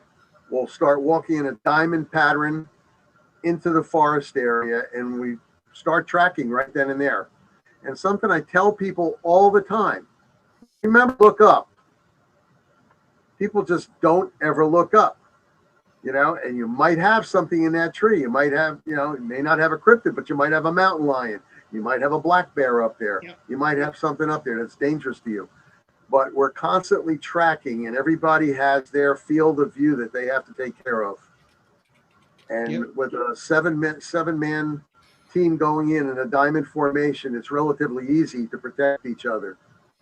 And we don't get at a diamond formation until we stop. And when we do stop, 3 people are posted looking away from where the other 4 are.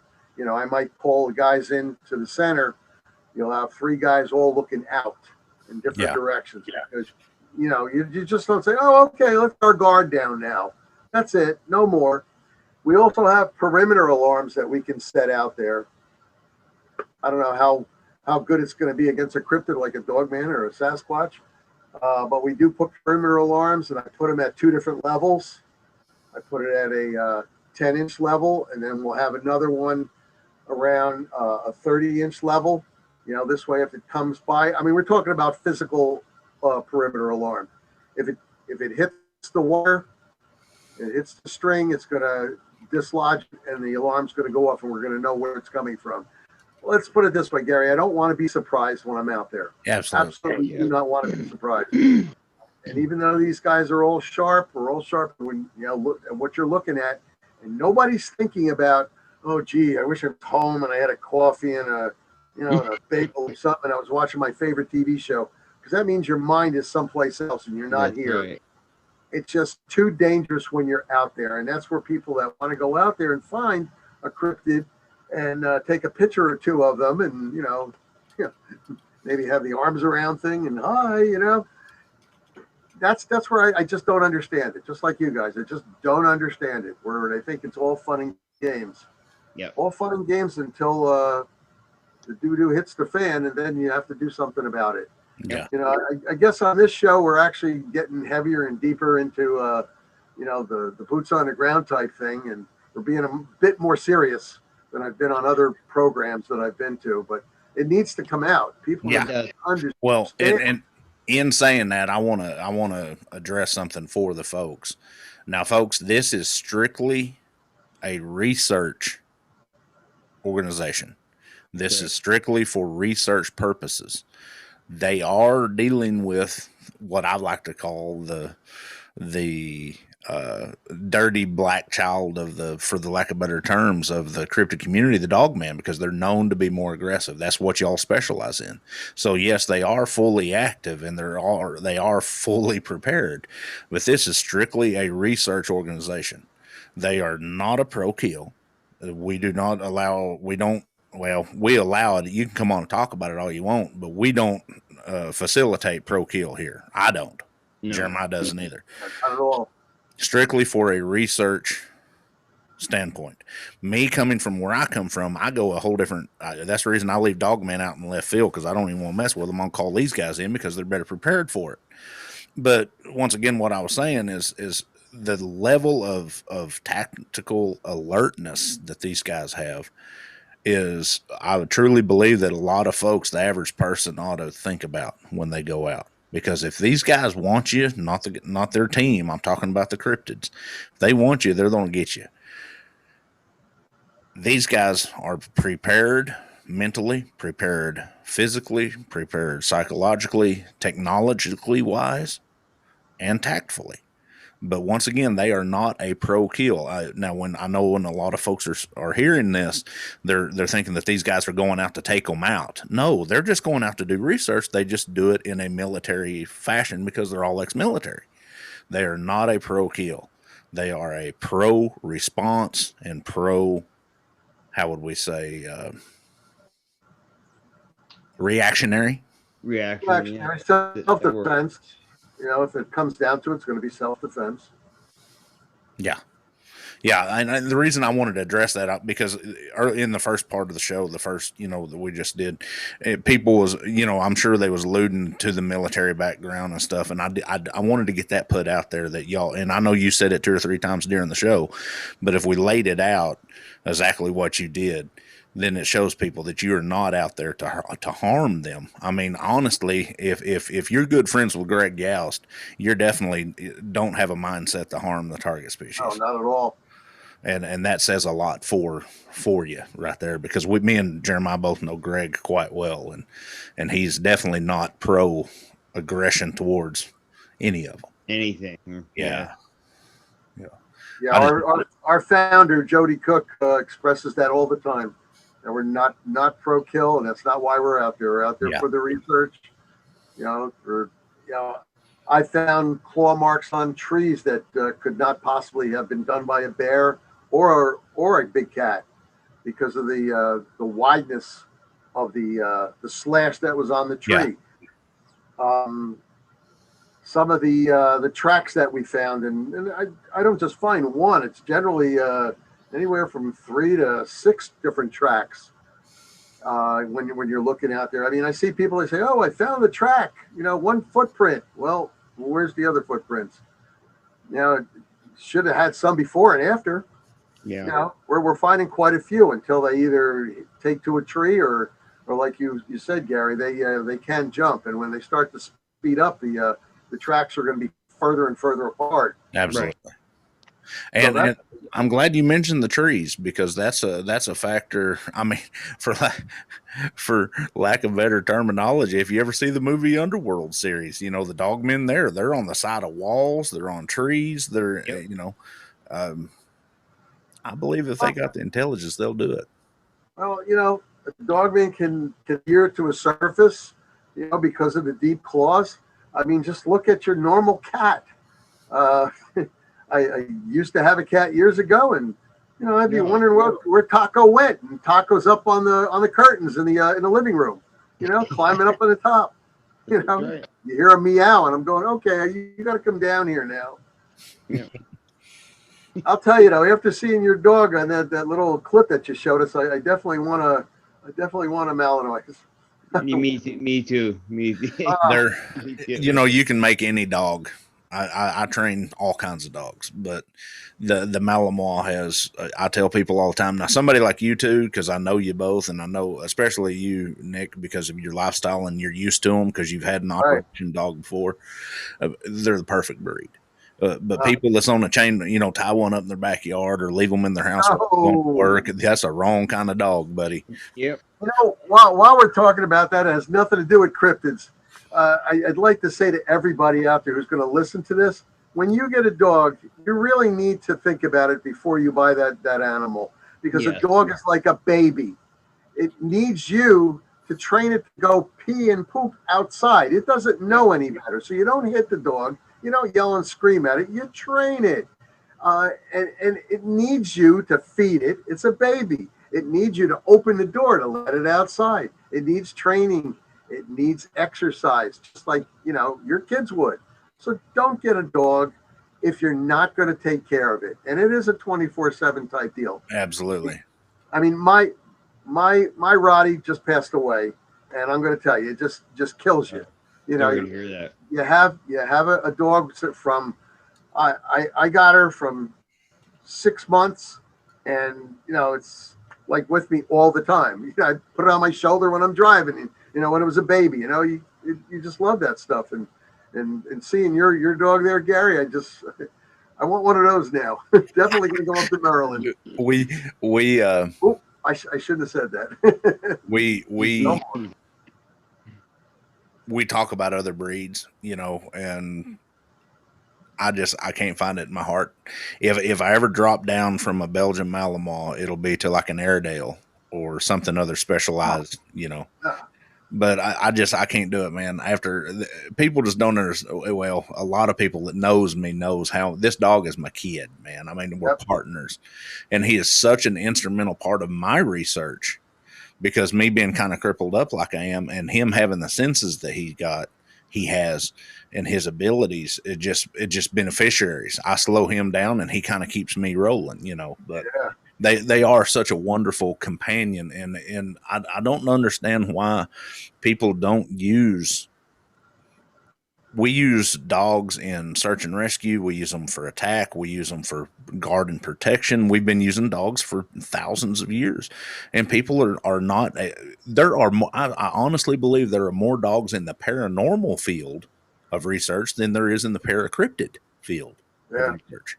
Well, there are some I should throw at you is that the NADP, who I'm, you know, director of Region 3, we have a canine unit.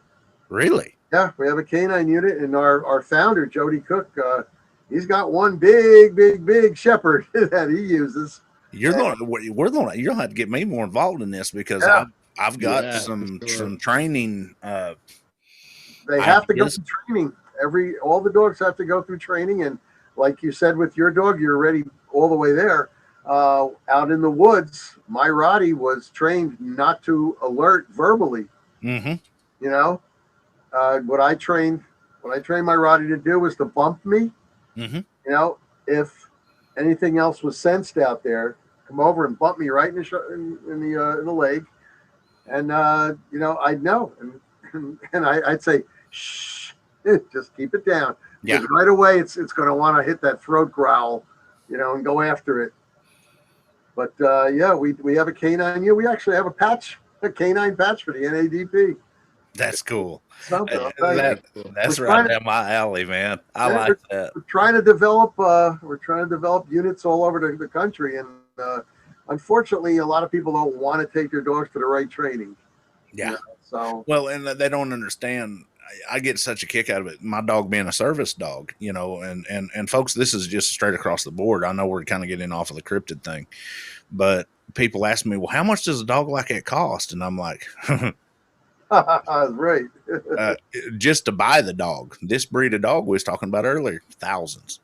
And training, this dog right here with the certifications he has, you're talking $40,000 to $50,000 easily. And people's like, oh yeah, right, whatever. Yeah, go price a service dog. And go price a true, not one that you send off and get the little patch and, oh, I'm carrying my little poodle into Walmart because he's a service dog because I paid $60. This dog has 4 years of interactive training, certified in 15 different areas, from PTSD all the way to seizures, all the way to sugar diabetes. This dog can sense diabetic levels, to tracking, to search and rescue, to attack, to, and people's like, why do you do it? It's like, why not? He loves it. I love it. We do it together. We walk his path together.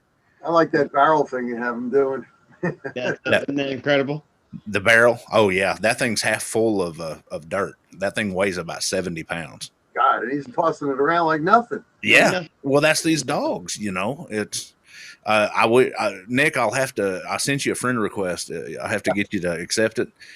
I'll send you some other videos, like literally, folks. And I got to say this. I love talking about my dog. Me and Jeremiah are literally on the phone, on video chat out in the backyard. And I look at this dog and I'm like, I've got a certain command that I do, but it's not just the word. It's the inflections in the word. It's the body commands. It's the tone of the word. And I said, Jeremiah, I've been working with this dog. I want you to see something. And I turned the camera around and I whispered the watch command, and he starts sneaking towards his target. And he got about 30, 40 yards from it, probably. I would think, 30, 40. And then about halfway there, I gave him the full blown command, and he launches. And people's like, and they're like, why would you do it? Well, I've seen shepherd dogs. When you watch a sheep herder, they'll have their dog lay down and then they'll move forward a little bit and lay down. Well, if they're doing that for sheep, why can't we do that for this? Sneak him in, sneak him out. And like you was talking about, Nick, you've had operational dogs. You literally have to lay hands on them to get them to release off of the bite. I've seen very few dogs that you could call off of a bite, at a distance. And I've worked with him for 2 years and we've done it. I mean, he's about 90%. The problem is now with him, I've trained him to bark on the bite. A lot of the dogs don't bark on the bite. They'll bark prior to the bite, but once they bite, they lock in and they don't bark. Well, I want him to bark for the psychological effect. And so he's barking into that barrel and he can't hear me, part of the time. But I've got him to where I can call him off of the bite at 20 to 30 feet. And he's still young, isn't he, Gary? He'll turn 5 Thanksgiving this year. So he just turned 4. Yeah. Okay. The Belgian Malinois that I worked with, Aldo, so highly intelligent, this dog. We did not have to lay hands on him to get him to lay off the bite. It was cool. It was a foreign name. I won't say it because they still use it, but it was a foreign word. And here's that, boom, just backed away and just was on the alert. So he was on the higher end, but of course that was true. Was that on the civilian side of it or was that on the private contract? Oh, no. This is federal side of it. Okay. Yeah. He was a higher end. Yeah. Some of our dogs we had, the first ones we had, you'd literally have to run up because they'd get so intertwined into it. You'd have to run up and lay hands on them and you'd come back with bloody nubs. Yeah. I bet this dog's bit me 2 or 3 times, but your dog has, yeah. Yeah, but they don't do it. And folks, that's what when you see, and this is turning into a pro deal for when you see a canine operated dog, when you see an operational level dog, they're not doing it out of meanness. Mm-mm. They're not mad at the person that they're set on. It's a game. That's it. There's no maliciousness in it. And when I see these people, talking about, like I post my videos on Facebook and stuff, and they say that dog's vicious. You need to put him down. I'm like, yeah, come over and spend some time on my dog and we'll see how vicious he is. He's one of the biggest babies there is, that you can have both. You just have to keep it. I love how you put that, Nick. Thank you so much about you're not going to say that command and it's a foreign language. My dog does 3 languages. And hand commands, but he's always got prep commands. I've got a prep, an execute, and a. Right. That's incredible. It just off the air. You got to tell me about that place, and I'll contact the guy. And he knows you. Does he know you? Or you think you remember? Somewhat. We was in the same military unit, but he's in it for business. I tell you what, back on the cryptid thing. Yeah. My dream. I want to find a Dogman puppy. Oh, I posted a picture. I posted a picture of one. Did you? Yeah, it was a non-cryptid, but it looked just like what a Dogman puppy would look like. And this little thing was so cute and amazing. Everybody wanted it. Of course, this is all fantasizable, but sure.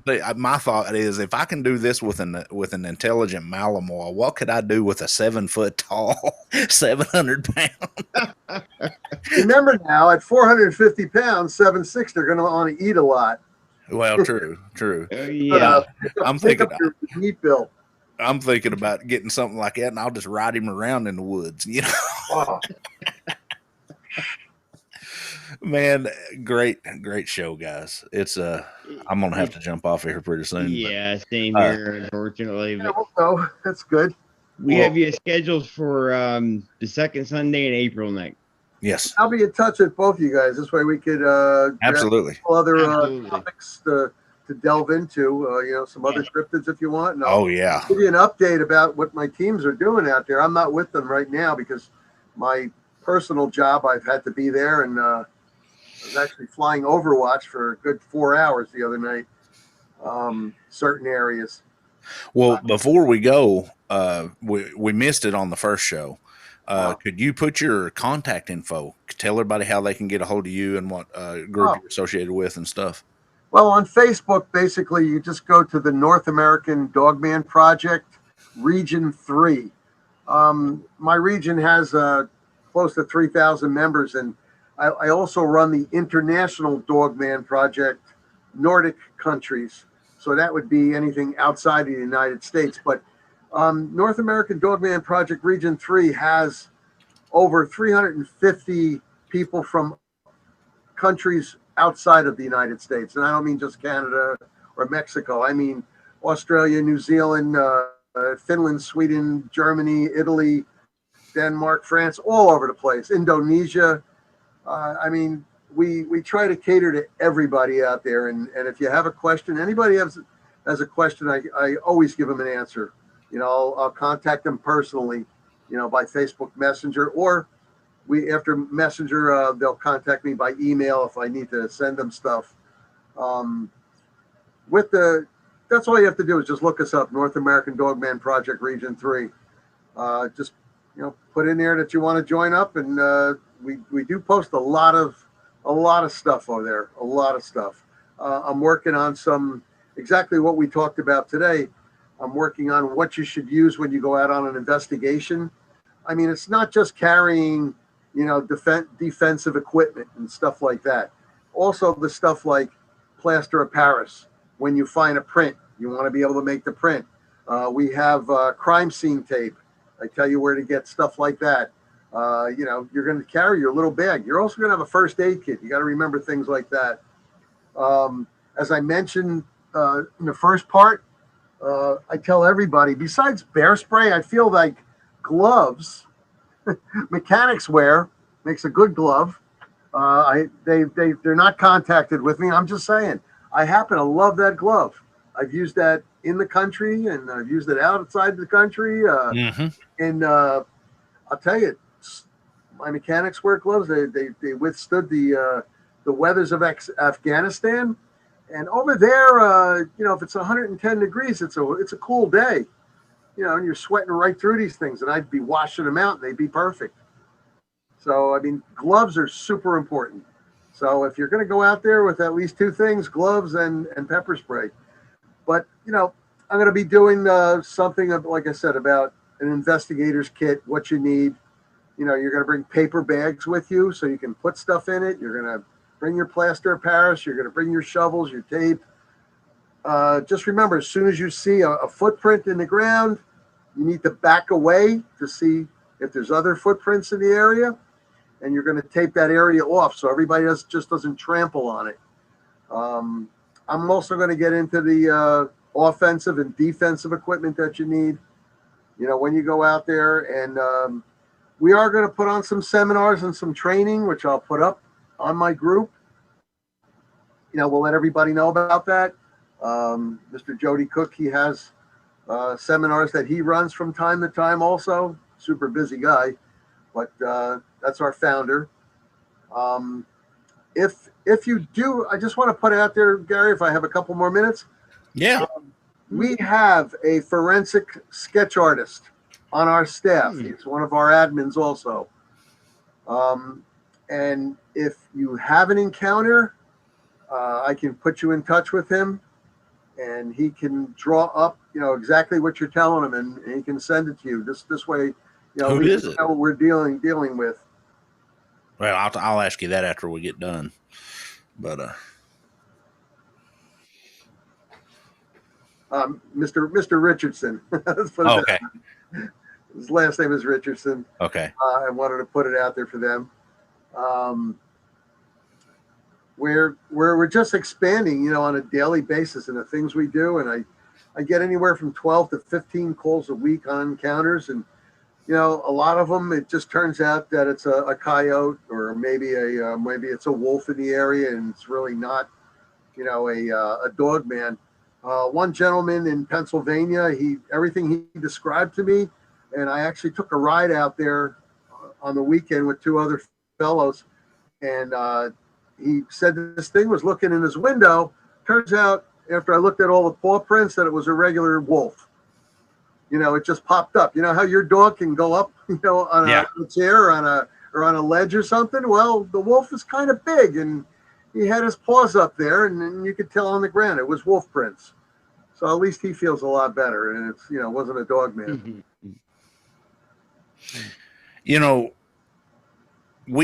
I'm gonna say this, and then we'll allude to it for the April show. I know in the first part and in the second part, you alluded to the multiple types of dogmen. Folks, keep that in mind, because that was one of the things that we was on cover on this show, and we're running up on 2 hours now. Right. But when we come back in for the next one, we will talk more about that, because I'm curious about that myself, because I've never heard that I've heard multiple descriptions, but I didn't know that they had actually typed them out, the different types like they have with Sasquatch. So keep that in mind, folks, for next time we come in. There's a lot more going on to this. Currently, we have 7 types that we have noted. And people will say, oh, look at the print. The prints are different. There's only 3 toes here, and there's 5 here, and there's 4 here. Well, that's because there's different types, there's different variants. And we'll get into that in April, and I'll give you all the lowdown on all of them, and I'll see if I can pop up some pictures on your screen. Actually, I'll send it to you. I'll send it to you. It's a lot easier for you to do it. Yeah. I mean, if you wanted to do part of that show, Jeremiah, would you have any obligation or any thing against having him actually do a presentation on the types of dogmen? That'd be phenomenal. Cool. Would you be willing to do that, Nick? Oh yeah. What I'm going to do is I'll send it to you, and this way you'll have. Yeah, and I'll set it up like a PowerPoint or something. Yeah, you could probably put it up on the screen a lot easier than. Yeah, and you can run through it, and that would be excellent. And if you need help, with descriptions and stuff like that, I mean, we can work together, because that'll give us a month. We could really put together in the evenings and put together a nice presentation for it, because a lot of folks will like that. Hopefully, both you guys will join my NADP Region 3. I've done it, buddy. I joined it last night and got accepted this morning. Good. I'm gonna do it myself. Send requests, and this way we can always keep up with each other and everything. Oh yeah. And then, like I said, I've got my sideshow. We got 2. We got 2 Bears Outdoors, and then we've got Poor Boys Paranormal, and then we're just fixing to start one that might be right down your alley called Skill Trades, where you come in and you would discuss your skill set, and somebody else comes in. So like you would discuss the security aspects of things, and then we might bring in somebody to discuss photography or something, and an open invite for you and anybody in your group, that wants to come on and talk about things like outdoors. If you want to talk about, get more in depth into your research style formations and what y'all are doing and how you set up your camps, we'll jump on and discuss it in depth, because the folks that follows that channel most of them are ex-military. Yeah. But for anybody out there that's listening, I might as well throw it out there. Vince Richardson, he's our forensic sketch artist, and he's excellent in that. I also just brought on board, well, she's been a member for quite a few months now, and we've been working together, like I mentioned before, about the Mind Speak and the Infrasound. I'm working on that skull cap. Ashira 7. She's marvelous for the paranormal and for the supernatural. She brings to us a different aspect of it all. Things I don't know about, I kowtow down to her on that one and try to get stuff going. And like I said, when we do LBL, besides Greg and Nate, and I don't know if Jeremiah wants to come down there with us, and you too, Gary, you can be invited. Absolutely. But we're gonna film this, and we're gonna go down there, and Kevin Moorfield is our you going to the north side or the south side of the LBL? We're gonna go to the north side where they had the incident with the campers. But right after that, what we're gonna do is we're gonna go down to Missouri, because that's where Vince Richardson is, and he's got some things going on down there. What part of Missouri, if you mind me asking? I don't want to put it out for people. North, south, east, west. Okay, more like north central. Okay. And, I'm not very far from Missouri at all. No, OKLA, I'll tell you. I'm in Oklahoma. Yeah. I border Missouri. You're right over there. And one of mine, Jeremiah's best friends in the whole deal is all over Missouri, and Shane Carpenter. Mm-hmm. But that LBL, you couldn't count on this many fingers how many times I've taught survival classes in the LBL, so I know it quite well. The Kentucky side or Tennessee? Huh? The Kentucky side or the Tennessee side? Kentucky side. What people don't understand is the mine shafts and the caves underneath that thing. That thing has got miles and miles of caves and mine shafts.